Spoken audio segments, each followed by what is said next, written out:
This is a repeat of 77. It's going to be a repeat of 77. Well, we hope so. Well, John said he's better now.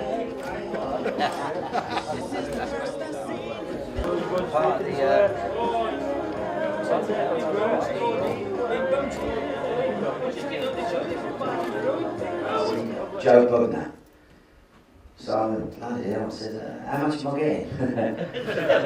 And he said, 1,200 quid. I said, fuck me, is that all I've got to give you? I mean, I'd have paid to go on the bill, you know what I mean? I'd have paid.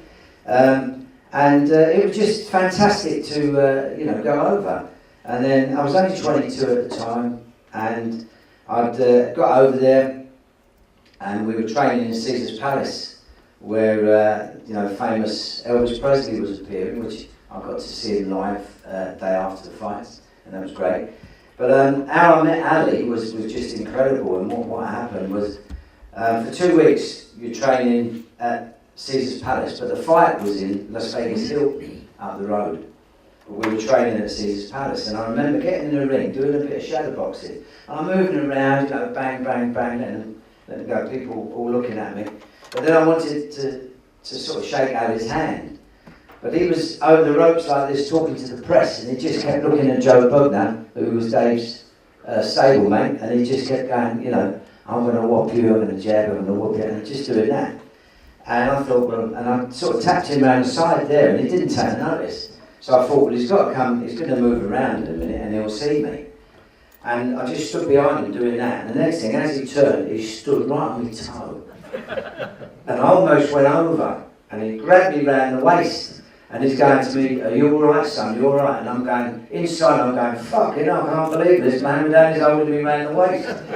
And that was really, you know, probably one of the best times I've ever had, because, you know, boxing on that bill, there was all sorts of people. I mean, Frank Sinatra was watching it, Dean Martin, Sammy Davis, Gregory Peck, Elizabeth Taylor, Richard Burton. It was just packed with celebrities. The boxers there was Carmen Basilio, Rocky Graciano, my hero of all time, Sugar Ray Robinson, also Joe Louis, you know, all these people, Frazier, Foreman. So it was just great to see all them people. But more importantly, you know, me and John Conti won. And it was a series. I've got the programme there, which is for sale, by the way. And it's got on it, The British Are Coming, and that's what it was called for that night. And I walked away with the top prize because it was 1-1 until then, and then I won the next fight, and so I got a rose bowl, pure silver rose bowl, which is worth a small fortune. And I won.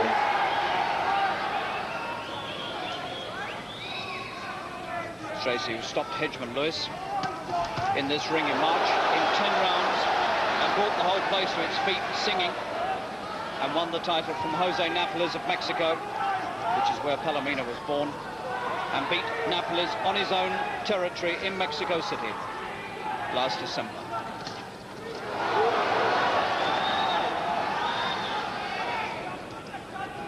Stracey, reputed to be earning something like £50,000 tonight for this fight, which is about the same as he got for beating Hedgeman Lewis.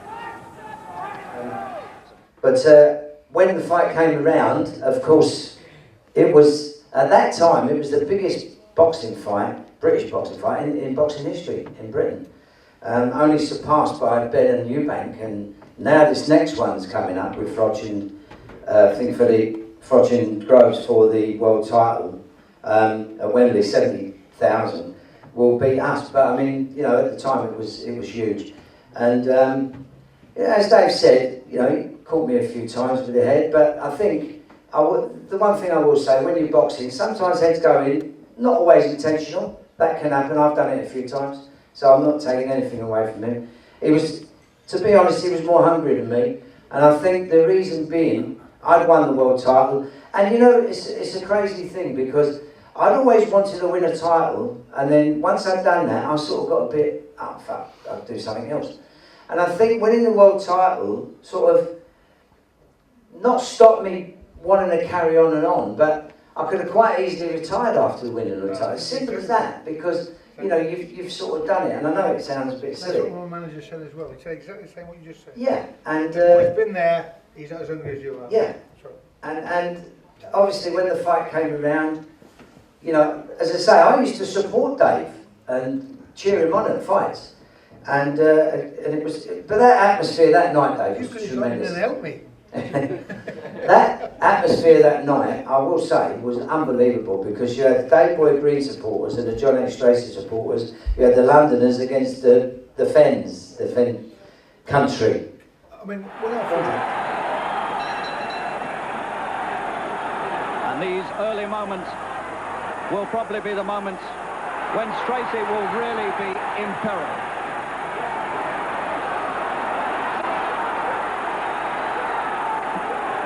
And Green does precisely what was expected of him. He wades straight into Stracey and he catches him.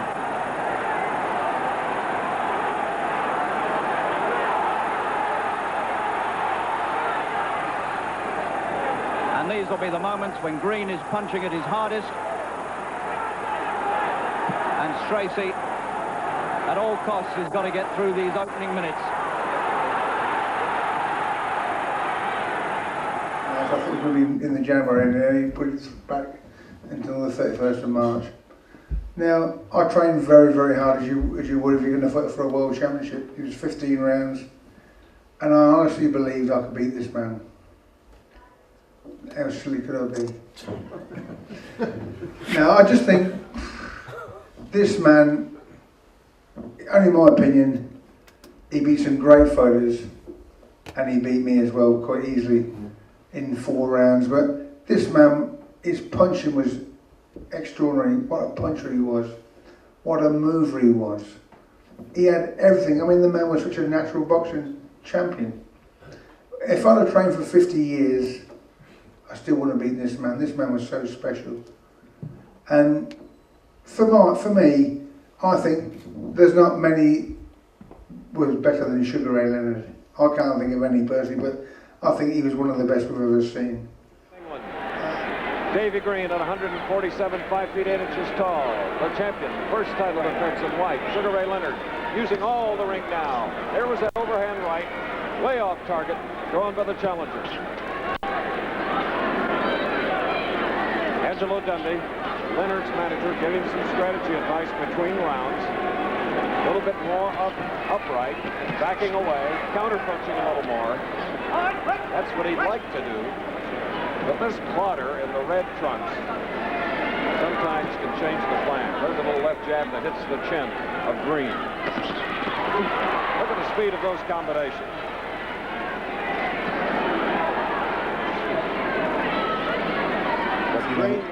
Nobody knew how good he was until he beat the Durans, the Haglers, the Hearns. This man was special. But he's not only a special boxer, he's a special person as well. He's a great guy. And I was so lucky to box him, if you like. And I feel very fortunate to box a man like Sugar Ray Leonard.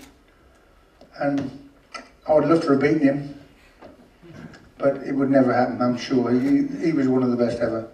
Not because he beat Dave Boy Green, as I said, he's beat all the other great fighters as well. Anyway, thank you very much again. Can I just say that I was there, I went to fights where the flags come out, and the importance of a British title fight, when I say that, the eliminator for the world title. And that's another great thing about it. It was a sensational evening, and is that we are great friends, and he plays in my golf classic every year. So how about that? What do you charge him